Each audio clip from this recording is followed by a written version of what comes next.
Hey guys, it's Dustin, aka DNF, and today I wanted to make a quick video while we're on vacation about how I reinvented myself after bombing the most important interview of my life.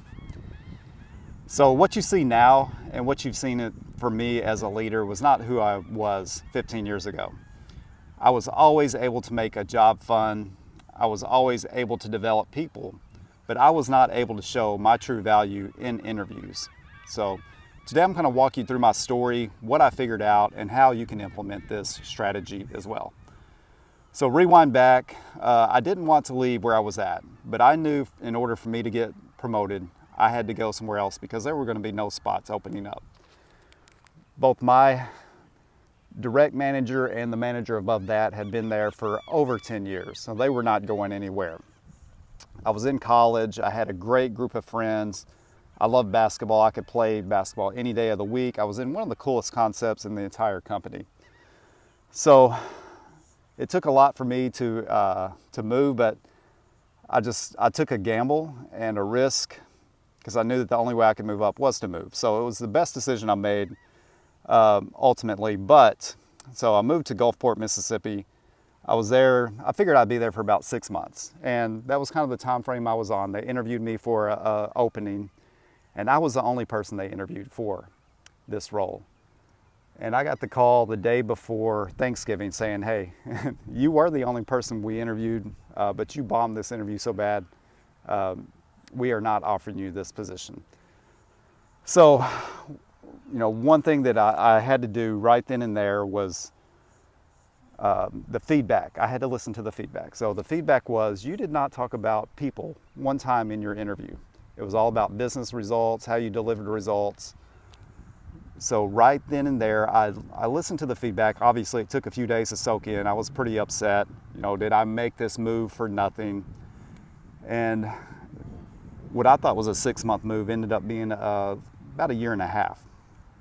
But I changed my philosophy. So what I did, I started focusing on people first. And for the next 10 years, by doing that, I promoted 20 managers to 35 positions, really switching from results driven to people driven. And what happened, the results got even better. So kind of my 3-step process is identify who you want to hire. So I wanted them to have a connection to sport. I wanted to have them a connection to the brand. And most importantly, I wanted them to be fun to talk to work with. And then, find out what their goals were. Where do they want to get in their career? Because ultimately, as a leader, I feel like you're their GPS. You help get them there. So step 3 is create that map with them. So what critical experiences do they need?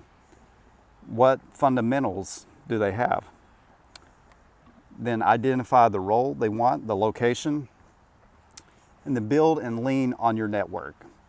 So ultimately, once it gets to that point, you're their agent, if you will. You help get them there. All right, so after that, I'd ran a few businesses, and in 2020, I wanted to really challenge myself and see if this concept worked, because I knew that it had worked for the last 12 years in a couple different markets, a couple different industries. So yeah, I took that to a brand new industry, really challenging, but it absolutely worked. So I used that philosophy in Memphis. I went to supply chain, it worked there. I went to a totally different industry, it worked. So people first. If you use that concept, you will get any financial result that you want.